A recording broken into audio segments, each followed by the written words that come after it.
India का largest IPO आ रहा है, यानी कि पेटीएम का करीब 18,000 करोड़ का आईपीओ आ रहा है।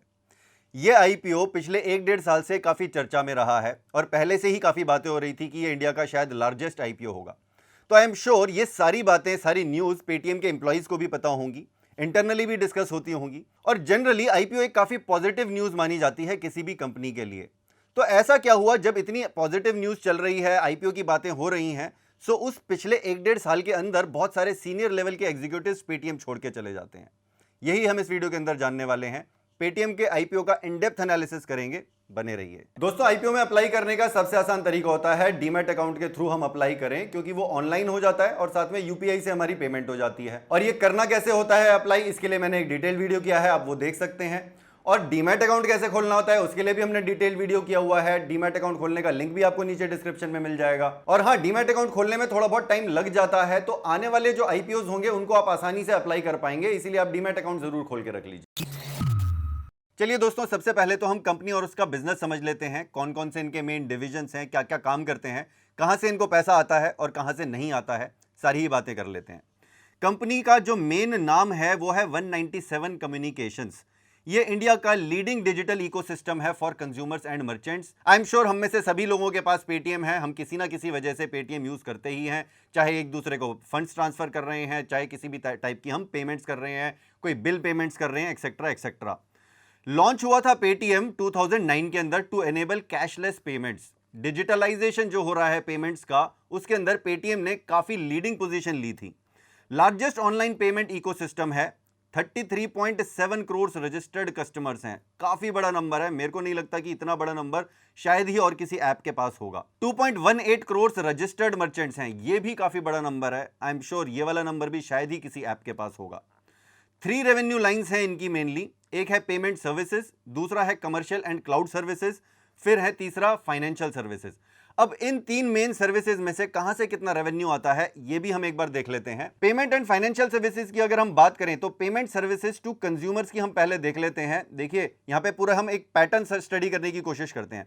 FY29 के अंदर इनको आया था करीब 1,000 करोड़ का रेवेन्यू, 2020 में आया 1,000, फिर ये थोड़ा सा डिक्लाइनिंग है 2021 के अंदर। लेकिन अगर हम पेमेंट सर्विसेज टू मर्चेंट्स की बात करें तो यहां पे रेवेन्यू इंक्रीज हुआ है, इसके ऊपर एक बड़ा टिक हो जाता है 486 से, फिर 765, फिर 1011, यानी कि B2B बिजनेस से ये पैसा कमा पा रहे हैं। ये एक राइजिंग ट्रेंड है यहां पे रेवेन्यूज का। फाइनेंशियल सर्विसेज में ये लोग क्या करते हैं, जैसे कि ये वेल्थ मैनेजमेंट है, म्यूचुअल फंड्स ऐप है इनकी, फिर लेंडिंग बिजनेस के अंदर हैं। आज की डेट में स्टॉक ब्रोकिंग के अंदर भी आ गया है पेटीएम, लेकिन वहां से इनको कुछ खास रेवेन्यू नहीं आता है। आप यहां पे देख सकते हैं करीब ये 124 करोड़, 129, 128 ऑलमोस्ट स्टेबल है। यहां पे इनको करीब 5-5.5% का ही रेवेन्यू आता है। मेन रेवेन्यू आप देख सकते हैं 65% इनको पेमेंट सर्विसेज से ही आता है। और यहाँ पे अगर हम इनके कॉमर्स बिजनेस की बात करें, कॉमर्स बिजनेस यानी कि जो ये टिकटिंग वगैरह, ट्रैवल बिजनेस, ये सब के लिए होता है, और पेटीएम मॉल है वो इनका पूरा कॉमर्स बिजनेस है। वहाँ पे आप देखेंगे डिक्लाइनिंग रेवेन्यूज हैं, 1,000 से 700, 700 से 245, और ये FY21 तो इनफैक्ट कोविड ईयर रहा है, तो यहाँ पे इस तरीके के बिजनेस के अंदर स्पेशली जो टिकटिंग ट्रैवल वाला जितना भी बिजनेस था, इसके अंदर तो रेवेन्यूज काफ़ी ड्रॉप हुई हैं। लेकिन फिर भी इसके पहले भी आप देख सकते हैं कि ये डाउनवर्ड ट्रेंड ही था। पेटीएम मॉल शायद इनिशियली जब डिस्काउंट्स जा रहे थे तो लोग ज़्यादा यूज़ कर रहे थे, लेकिन अमेजॉन और फ्लिपकार्ट से ये ज़्यादा कंपीट नहीं कर पा रहे हैं। क्लाउड बिजनेस इन्होंने एक शुरू करा है, यहाँ पे इंक्रीज हो रही है रेवेन्यू, लेकिन बहुत ज़्यादा रेवेन्यू नहीं आती है, करीब 15.79% की आती है। अब एक्चुअली मेरे को इनके क्लाउड बिजनेस के बारे में नहीं पता था, तो मैंने थोड़ी सी रिसर्च करी, इनकी जो मेन वेबसाइट है उस पर जाके देखा, तो मैंने रियलाइज़ किया कि जो इन्होंने बेसिकली दिखाया हुआ है वेबसाइट पे, वो जितने भी इनके कस्टमर्स हैं वो पेटीएम खुद ही इनका कस्टमर है। सो ये तो हो गया इनका रेवेन्यू ब्रेकअप। अब हम इनका एक बार शेयर होल्डिंग पैटर्न और देख लेते हैं। यहाँ पे इनके जो ये मेन फाउंडर हैं विजय शेखर शर्मा, ये होल्ड करते हैं आज की डेट में करीब 9.77%। आईपीओ आने के बाद पोस्ट इशू इनका जो शेयर रह जाएगा वो रह जाएगा 8.9%। यहाँ पे सबसे बड़ा जो शेयर होल्डर है वो है एंटफिन, ये भी अलीबाबा ग्रुप की ही कंपनी है। और दूसरा ये आप अलीबाबा सिंगापुर का जो इनकी डिवीजन है उनका भी देख सकते हैं, तो आज की डेट में ये करीब 37% होल्ड करते हैं। फिर ये पोस्ट इशू 24.9 प्लस आप 6.27 करके देख सकते हैं, ये करीब 30% होल्ड करेंगे पोस्ट इशू।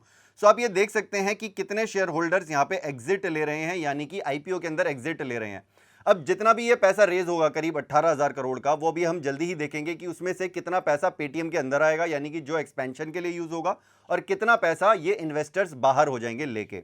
तो ये हो गया इनका मेन शेयर होल्डिंग पैटर्न। और ये तो हमें पता ही है, 197 कम्युनिकेशंस न्यू दिल्ली के अंदर एस्टैब्लिश हुई थी कंपनी, ये 2000 के अंदर बनी थी, लेकिन पेटीएम जो लॉन्च हुआ था वो 2009 के अंदर हुआ था। फाइनेंशियल्स अगर हम इनके देखें तो यहाँ पे सबसे पहले हम इनकी रेवेन्यूज देख लेते हैं। रेवेन्यू ग्रोथ अगर हम देखें तो यहाँ पे देखिए 3500 करोड़ के इनके 2019 में थे रेवेन्यूज, वो ऑलमोस्ट सेम ही थे 2021 में, तो कुछ खास ग्रोथ नहीं हुई, ऑलमोस्ट इनफैक्ट -1% हो गई। 2021 के अंदर -10% हो गई, तो ये अच्छा ग्राफ नहीं दिखता है, रेवेन्यूज एक्चुअली डिक्लाइनिंग है। और यहाँ पे अगर हम अभी 2021 के एक क्वार्टर की बात कर लें तो 948 करोड़ है, तो यहाँ पे अभी थोड़ा सा उछाल जरूर आया है रेवेन्यू के अंदर। प्रॉफिट ग्रोथ की बात करें तो प्रॉफिट तो देखिए इनका नेगेटिव में ही है, लॉसेस बहुत हाई रहे हैं। यहाँ पे देखिए FY 2019 में जितने रेवेन्यूज नहीं थे उससे ज्यादा तो इनके लॉसेस थे, ये एक थोड़ा सा नेगेटिव हो जाता है इनके लिए। और यहाँ पे हालांकि ये थोड़ा सा इंप्रूवमेंट कर रहे हैं, अपने लॉसेस थोड़े से कम करने की कोशिश कर रहे हैं, आप देख सकते हैं। सो ये मेरे ख्याल से इनके लिए काफी बड़ी वरी है कि ये जो इनके लॉसेस हैं ये कॉन्टिन्यूसली चलते ही जा रहे हैं। इनफैक्ट मैं अभी इनके मैनेजमेंट इंटरव्यूज भी देख रहा था, उनमें भी उन्होंने कहा है कि जो आईपीओ से भी पैसा रेज होगा अभी ये प्रॉफिटेबिलिटी पे फोकस नहीं करेंगे आने वाले कुछ सालों तक भी। इसका मतलब अभी प्रॉफिटेबिलिटी पे ज्यादा फोकस रहने वाला नहीं है। फिर अगर हम इनका डेट देखें तो अभी है करीब 476 करोड़ का डेट अमाउंट, उतना हाई नजर नहीं आता है क्योंकि नेट वर्थ इनकी अच्छी खासी है, अभी तो 6265 करोड़ की है। सो ये तो इनके ब्रॉड फाइनेंशियल्स हो गए, लेकिन हमें इसकी वैल्यूएशन अब स्टडी करनी पड़ेगी कि आखिर हमसे ये पैसा कितना मांग रहे हैं। अगर हम इनका प्राइसेस टू बुक वैल्यू देखें तो FY 20 के हिसाब से करीब 19.9 होता है, FY 2021 के हिसाब से ये करीब 20.61 का होता है। लेकिन prices to earning ratio not applicable है क्योंकि अभी इनकी अर्निंग्स ही नहीं है, नेगेटिव में है, लॉसेस चल रहे हैं। सो मेरे ख्याल से पीई और पीबी वैल्यूज का कोई खास मतलब यहाँ नहीं बनता है, हमें शायद अपनानी चाहिए रेवेन्यू मल्टीपल अप्रोच, जैसा कि अभी हमने नाइका के केस में किया था या फिर अभी हमने पॉलिसी बाजार के केस में भी अप्रोच किया था। सो यहाँ पे रेवेन्यू मल्टीपल अप्रोच के हिसाब से देखें तो FY 2021 में नवंबर में इन्होंने कुछ फंडिंग रेज करी थी, तो उस टाइम के हिसाब से अगर हम देखें तो इनका रेवेन्यू मल्टीपल था करीब 37.18 का, उतना ही ये रेवेन्यू मल्टीपल हमसे अभी भी मांग रहे हैं, करीब ऑलमोस्ट उतना ही मांग रहे हैं। आज की डेट में इनकी वैल्यूएशन जो लग रही है करीब $20 बिलियन की लग रही है, तो मांग तो ये लगभग उसी मल्टीपल पे रहे हैं वैल्यूएशन, लेकिन ये मल्टीपल अपने आप में ही काफी बड़ा नजर आता है। इनफैक्ट अभी हमने पीछे कुछ स्टार्टअप्स में भी देखा है ये रेवेन्यू मल्टीपल सारे ही स्टार्टअप्स काफी हाई मांग रहे हैं। जोमेटो के केस में भी देखा हमने कि ये 28-30 तक चला गया था, नाइका के केस में भी देखा हमने, पॉलिसी बाजार के केस में भी देखा, और पेटीएम के केस में तो ये सबसे ही ज्यादा नंबर है 36.76, अभी तक का तो सबसे ही ज्यादा नंबर है। तो ये हो गई वैल्यूएशन की बात। अब हम कर लेते हैं इंडस्ट्री एनालिसिस। ऑब्वियसली इंडिया के अंदर इंटरनेट पेनिट्रेशन अभी काफी होनी बाकी है, स्मार्टफोन यूजर्स भी तेजी से बढ़ रहे हैं, इंटरनेट यूजर्स जो सोशल मीडिया गूगल वगैरह यूज करते हैं वो और भी ज्यादा तेजी से बढ़ रहे हैं, तो डेफिनेटली डिजिटल पेमेंट्स की ग्रोथ भी काफी होगी। टोटल डिजिटल पेमेंट्स की बाई वैल्यू अगर हम ग्रोथ की बात करें तो ये करीब 17% से बढ़ेगा आने वाले 4-5 सालों में on an average year on year. By volume ये बढ़ेगा करीब 30% year on year. So Paytm के लिए डेफिनेटली ये एक अच्छी बात है, लेकिन इसमें एक दो बुरी बातें भी हैं, उसकी भी हम डिस्कस कर लेते हैं अभी। सो अगर हम डिजिटल पेमेंट्स का इवोल्यूशन देखें कि इंडिया में कैसे हुआ है, 2009 में डेफिनेटली पेटीएम लॉन्च हो गया था, लेकिन इनका जो वॉलेट हुआ था वो लॉन्च हुआ था 2014 में। फिर 2016 के अंदर आया डीमोनेटाइजेशन। सब लोगों ने कहा कि मोदी जी ने तो पेटीएम का बिजनेस बढ़ा दिया, इनफैक्ट पेटीएम की ग्रोथ भी बहुत तेज हुई थी, इनके फ्रंट पेज एड्स भी आ रहे थे उस टाइम पे। लेकिन उसी के साथ साथ बहुत लोगों ने रियलाइज नहीं किया शायद यूपीआई भी लॉन्च हुआ था। यूपीआई ने तो पूरा गेम ही चेंज कर दिया। इनफैक्ट यूपीआई तो इतना बड़ा सिस्टम बन गया कि आज की डेट में गूगल जैसी कंपनीज जाके यूएसए में बोल रही हैं कि आप यूपीआई जैसा सिस्टम हमारे यहाँ पे लेके आइए। पूरे वर्ल्ड में यूपीआई की बात हो रही है। यहाँ पे किसी भी तरीके का क्योंकि कोई ट्रांजैक्शन चार्ज नहीं लगता है, एक बैंक अकाउंट से दूसरे बैंक अकाउंट में इतनी फास्ट ट्रांसफर हो जाता है। और ये चीज शायद पेटीएम ने रियलाइज नहीं करी थी। वो सोच रहे थे कि भाई डिजिटल पेमेंट्स होंगी, सारी वॉलेट से होंगी, बहुत बड़ा मार्केट शेयर हमारे पास आ जाएगा, क्रेडिट कार्ड से शायद लोग पेमेंट्स बंद कर देंगे, कैश में लोग डील करना बंद कर देंगे। डेफिनेटली ऐसा हुआ भी कुछ हद तक, लेकिन यूपीआई ने पूरा गेम चेंज कर दिया। और यूपीआई में आज की डेट में पेटीएम नंबर 1 नहीं है। नंबर 1 है फोन पे, नंबर 2 है गूगल पे, पेटीएम नंबर 3 पे आता है। इसका पूरा मार्केट शेयर अभी फोन पे और गूगल पे लेके जा चुके हैं। फिर 2017 में हुई क्यूआर कोड की एंट्री। क्यूआर कोड से बहुत फास्ट पेमेंट्स हो जाती थी। उसके बाद आए फास्ट टैग्स, इनकी वजह से भी काफी सारी डिजिटल पेमेंट्स हो रही हैं। और आज की डेट में और भी काफी इनोवेटिव तरीके आ गए हैं पेमेंट्स करने के। मर्चेंट्स के पास जाते हैं आपको अलग अलग तरीके के साउंड बॉक्स भी देखने को मिल सकता है। पेटीएम आजकल ये साउंड बॉक्स भी लेके आया है। सो आप जैसे ही क्यूआर कोड पे स्कैन करते हैं, अपनी पेमेंट करते हैं, वो आपको बता देता है कि हाँ जी आपकी पेमेंट हो गई, पेमेंट इज सक्सेसफुल। सो ये नई नई टेक्नोलॉजीज डेफिनेटली इवॉल्व हो रही हैं और इसके अंदर डेफिनेटली पेटीएम अच्छा काम कर रहा है, लीड पोजीशन ले रहा है। उसके बाद अगर हम मोबाइल पेमेंट्स बाई वैल्यू की बात करें तो ये आने वाले 4-5 सालों में 5x हो जाएंगी, यानी कि काफी ज्यादा हो जाएंगी मोबाइल पेमेंट्स। मोबाइल आज की डेट में हर कोई ही यूज करता है। सो ओवरऑल इंडस्ट्री एनालिसिस से हमें डेफिनेटली समझ में आता है कि एक अपॉर्चुनिटी तो बहुत बड़ी है, यानी कि डिजिटल पेमेंट्स तो काफी सारी होनी है, लेकिन सवाल ये उठता है कि क्या इसके अंदर पैसा बनेगा। अभी हमने जैसा पेटीएम के केस में देखा, इनका जो पेमेंट सर्विसेज फ्रॉम कंज्यूमर्स का जो बिजनेस है उससे कुछ खास राइज नहीं हो रहा है रेवेन्यू में। इनका राइज हो रहा है B2B बिजनेस में, यानी कि मर्चेंट से जो ये पैसा कमाते हैं, तो शायद इन्हें वहीं पे ही कॉन्सेंट्रेट करना होगा। लेकिन डेफिनेटली इन्हें ओवरऑल इकोसिस्टम के अंदर अपने यूजर्स और मैक्सिमम बढ़ाने ही होंगे। जो इनका एक बहुत बड़ा यूजर बेस है वही इनकी सबसे बड़ी स्ट्रेंथ है। चलिए अब हम कर लेते हैं इनका क्विकली स्वॉट एनालिसिस। स्ट्रेंथ सबसे पहले इसकी हम देखते हैं। ट्रस्टेड ब्रांड है। इनफैक्ट आज की डेट में अगर हम इसकी ब्रांड वैल्यू की भी बात करें तो खाली ब्रांड की ही वैल्यू करीब $6.3 बिलियन की है। इनफैक्ट मैं यहां पे लिख भी देता हूं 6.3 बिलियन। फिर इनकी सबसे बड़ी स्ट्रेंथ की जो हमने बात करी, वेरी लार्ज कंज्यूमर बेस। इनका 33 करोड़ का कंज्यूमर बेस है, उससे नेटवर्क इफेक्ट बहुत अच्छा आता है। ब्रांड्स भी देखिए वहीं पे आना चाहती हैं जहां पे सबसे ज्यादा कंज्यूमर्स हैं, फिर जहां पे ज्यादा ब्रांड्स होती हैं वहीं पे ज्यादा कंज्यूमर भी जाना चाहते हैं। सो नेटवर्क इफेक्ट काफी अच्छा है पेटीएम के लिए। फर्स्ट मूवर एडवांटेज रही है इनकी डेफिनेटली डिजिटल पेमेंट्स स्पेस के अंदर। आज भी काफी लोग पेटीएम का वॉलेट डेफिनेटली यूज करते हैं। वॉलेट्स के अंदर तो पेटीएम का लीडिंग मार्केट शेयर है, करीब 65 to 70% का। स्ट्रॉन्ग प्रोप्राइटरी टेक प्लेटफॉर्म है, डेफिनेटली ये टेक पे ही मेनली फोकस कर रहे हैं। जितने भी टाइप के पेमेंट्स होते हैं हर जगह लीड लेता है पेटीएम। डाइवर्स प्रोडक्ट पोर्टफोलियो है, काफी टाइप के बिजनेसेस में है। डेफिनेटली डाइवर्सिटी इनके लिए एक अच्छी बात तो है, लेकिन ये इनके लिए एक काफी बड़ी वीकनेस भी है। उसकी अभी हम डिटेल में बात करते हैं। यूजर फ्रेंडली इंटरफेस है, पेटीएम काफी लोग यूज भी करते हैं, इजी टू यूज भी है। सो ये सारी हो जाती है इनकी स्ट्रेंथ। अब हम इनकी वीकनेस की बात करते हैं। हिस्ट्री ऑफ लॉसेस, अभी तक एक बार भी प्रॉफिट नहीं बनाया है। इनफैक्ट इंडिविजुअली भी किसी भी बिजनेस के अंदर प्रॉफिट नहीं बनाया है, काफी बड़ी वीकनेस हो जाती है। देखिए जो भी कोई कंपनी बड़ी बनी है वो किसी ना किसी एक बिजनेस के ऊपर कॉन्सेंट्रेट करके वहां पे जरूर प्रॉफिट बनाती है। चाहे हम अमेजॉन का ही एग्जांपल देख लें, AWS से उनको इतना ज्यादा प्रॉफिट बनता है कि वो दूसरे सारे बिजनेसेस के अंदर लॉसेस भी ले ले तो भी उसको कुछ खास फर्क नहीं पड़ता है। इसी वजह से इसकी दूसरी वीकनेस हो जाती है लैक ऑफ फोकस। पेटीएम आज की डेट में हर बिजनेस के अंदर है, लेकिन आप थोड़ा सा ध्यान से सोचिए कि पेटीएम नंबर 1 कौन से बिजनेस में है। अभी हमने जैसे पेमेंट्स की बात करी, फोन पे और गूगल पे ऑलरेडी लीड ले गए हैं, वहां पे उनकी ट्रांजैक्शन से ज्यादा हो रही हैं पेटीएम से।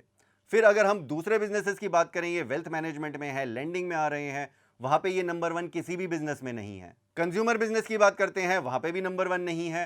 क्लाउड बिजनेस की बात करते हैं, बिल्कुल नया बिजनेस है। सो पेटीएम कहीं ना कहीं ऐसा लगता है कि उसने अपने आप को काफी ज्यादा स्प्रेड कर लिया है और फोकस कहीं ना कहीं उनका छूट रहा है। रीसेंट सीनियर लेवल एग्जिट्स हुए हैं, ये इनके लिए काफ़ी बड़ी वीकनेस है मेरे हिसाब से। अगर हम पिछले 1-1.5 साल के अंदर देखें, इनके HR हेड छोड़ के चले गए, पेटीएम मनी के CEO छोड़ के चले गए, इनफैक्ट फाइनेंशियल सर्विसेज के जो ओवरऑल हेड थे वो भी छोड़ के चले गए। और ये सब कब हो रहा है, जबकि IPO की ऑलरेडी अनाउंसमेंट्स हो चुकी हैं, उसके बावजूद भी सीनियर लेवल एग्जिट्स हो रहे हैं। सो इससे कहीं ना कहीं ऐसा महसूस होता है कि कहीं ये लैक ऑफ फोकस उनको भी तो नहीं रियलाइज हो रहा है। सो ये हो गई इनकी वीकनेसेस की बात। अब हम इनकी अपॉर्चुनिटीज की बात कर लेते हैं। ये अपने बिग कंज्यूमर बेस को लेवरेज कर सकते हैं। देखिए ये तो इनकी काफी बड़ी स्ट्रेंथ है, डेफिनेटली इतना बड़ा कंज्यूमर बेस शायद ही किसी ऐप के पास होगा इस तरीके की। अगर ये एक बिजनेस को भी अच्छा प्रॉफिटेबल बना लेते हैं, वो इनके लिए अगर कैश काउ बन जाता है, तो ये डेफिनेटली दूसरे बिजनेसेस को भी आराम से कर पाएंगे।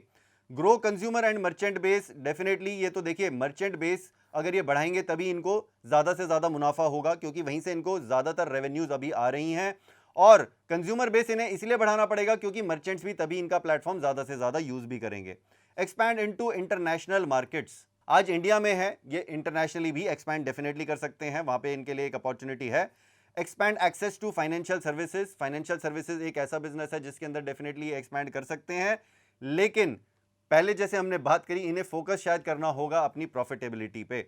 Rapid evolution in digital payments, ये एक इनके लिए अपॉर्चुनिटी डेफिनेटली है। जैसे कि यूपीआई आ गया है तो इन्हें यूपीआई पे भी शायद कॉन्सेंट्रेट करना चाहिए था, और या फिर अब करना शुरू कर देना चाहिए। चलिए अब हम इनके क्विकली थ्रेट्स देख लेते हैं। कोविड 19 रिलेटेड लॉकडाउन से इनको एक डेफिनेटली थ्रेट रहा है। अगर इस तरीके का पैंडेमिक आ जाता है तो जैसे कि हमने देखा, इनका जो वो कंज्यूमर वाला बिजनेस था उसके अंदर काफी अफेक्ट हुआ है। इस तरीके का दोबारा से इनको देखने को मिल सकता है। फिर दूसरा बड़ा थ्रेट है subject to regulations from multiple agencies. अब पेटीएम एक पेमेंट्स बैंक भी है, आरबीआई के रेगुलेशन आ जाते हैं, इंश्योरेंस भी ये लोग बेच रहे हैं, आईआरडीए के रेगुलेशन आ जाते हैं, आज की डेट में ये स्टॉक ब्रोकर भी बन गए हैं, सेबी के रेगुलेशन आ जाते हैं। इतने सारे रेगुलेशन से कंप्लाई करना भी थोड़ा सा प्रॉब्लमैटिक हो जाता है। अभी हमने जैसे पॉलिसी बाजार के केस में भी देखा, जो खाली इंश्योरेंस बेच रहा है उसको भी फाइन लग जाता है। सो पेटीएम के लिए भी इतना बड़ा इकोसिस्टम मैनेज करना प्रॉब्लमैटिक डेफिनेटली हो सकता है।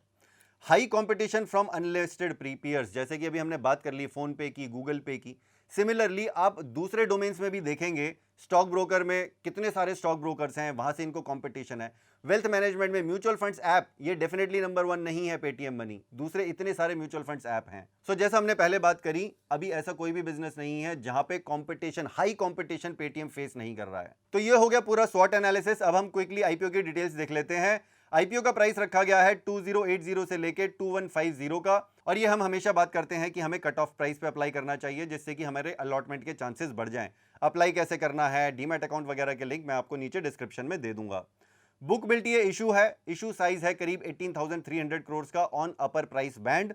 फ्रेश इशू है इसमें से करीब 8,300 करोड़ का, और ऑफर फॉर सेल यानी कि इन्वेस्टर्स 10,000 करोड़ लेके बाहर हो जाएंगे। कंपनी के अंदर आएगा 8,300 करोड़, जो कि एक्सपेंशन के लिए यूज होगा। पोस्ट इशू मार्केट कैप यानी कि कंपनी की वैल्यू लगाई जा रही है करीब 1.4 लाख करोड़, यानी कि करीब $20 बिलियन की। एक इशू का लॉट साइज रखा गया है 6 शेयर्स, यानी कि मिनिमम हमें 6 शेयर्स अप्लाई करने होंगे। तो हमारी मिनिमम इन्वेस्टमेंट हो जाएगी एक लॉट के हिसाब से 12,900 रुपीज की। मैक्सिमम इन्वेस्टमेंट करीब 15 लॉट हम अप्लाई कर सकते हैं, यानी कि ₹1,93,500 की हमारी मैक्सिमम इन्वेस्टमेंट हो जाती है एज रिटेल इन्वेस्टर। अगर हम इनकी टाइमलाइन की बात करें तो ऑफर ओपन हो रहा है 8 नवंबर को, क्लोज हो जाएगा 10 नवंबर को, लिस्ट हो जाएगा ये 18 नवंबर को, जब हम इस कंपनी के अंदर ट्रेड कर पाएंगे। सो अगर हम ओवरऑल समराइज करना चाहें तो हमारे को ऐसा समझ में आता है कि पेटीएम डेफिनेटली काफी बड़ी बन गई है ऐप, सुपर ऐप जिसको हम कह सकते हैं। इतना बड़ा कंज्यूमर बेस शायद ही किसी और ऐप के पास है, लेकिन ये इतने सारे बिजनेसेस के अंदर घुस गया है कि इसके लिए प्रॉफिट बनाना उतना ही मुश्किल होता जा रहा है। क्योंकि हर बिजनेस को अगर ग्रो करना है तो वहां पे एड एक्सपेंडिचर, मार्केटिंग एक्सपेंसेस ज्यादा से ज्यादा करने पड़ेंगे। सो शायद पेटीएम को कहीं ना कहीं फोकस करना चाहिए कि वो कहीं एक या दो बिजनेसेस में प्रॉफिट बनाना शुरू करे, जिससे कि वो दूसरे बिजनेसेस को अगर करना चाहता भी है तो फंड कर सके आसानी से। बाकी हाँ, मैं समझता हूं कि ये सब कमेंट्स देना काफी आसान होता है, बिजनेसेस इस तरीके के इतने बड़े बिल्ड करना काफी मुश्किल होता है। सो डेफिनेटली पेटीएम के फाउंडर ने, उनकी बिजनेस टीम ने कुछ कॉल्स ली हैं, वो सही होंगी गलत होंगी ये तो आने वाला फ्यूचर ही बताएगा। सो ये था हमारा in depth analysis on Paytm IPO. आप इसके अंदर अप्लाई कर रहे हैं या नहीं कर रहे हैं, चाहे लिस्टिंग गेन्स के लिए भी अप्लाई कर रहे हैं, तो मेरे को नीचे कमेंट सेक्शन में जरूर बताइए क्या आपकी रीजनिंग है, क्यों आप वो अप्लाई कर रहे हैं। बाकी सारे इन्वेस्टर्स को, बाकी सारी ऑडियंस को भी इससे काफी हेल्प मिलती है। अगर आपको ये वीडियो पसंद आया है तो इसको लाइक और शेयर जरूर कीजिए अपने फ्रेंड्स और फैमिली मेंबर्स के साथ। काफी लोग आई थिंक पेटीएम के आईपीओ का बेसब्री से इंतजार कर रहे हैं, उनको शायद ये एनालिसिस हेल्पफुल लगेगा। और अगर आपके कुछ सुझाव हैं इस वीडियो से रिलेटेड या चैनल से रिलेटेड तो आप नीचे कमेंट सेक्शन में कर सकते हैं। इनफैक्ट वीडियो पब्लिश होने के बाद मैं करीब 1 घंटे तक सारे कमेंट्स पढ़ता हूं। अगर आपने इस चैनल को अभी तक सब्सक्राइब नहीं किया है तो नीचे से सब्सक्राइब कर लीजिए, अपने फ़ोन में बेल आइकन को भी ज़रूर प्रेस कर लीजिए, जिससे आपको लेटेस्ट फाइनेंस वीडियो का नोटिफिकेशन मिल जाए। तो मिलते हैं अगले एक ऐसे इन्फॉर्मेटिव वीडियो में, तब तक सीखते रहिए, कमाते रहिए और हमेशा की तरह खुश रहिए।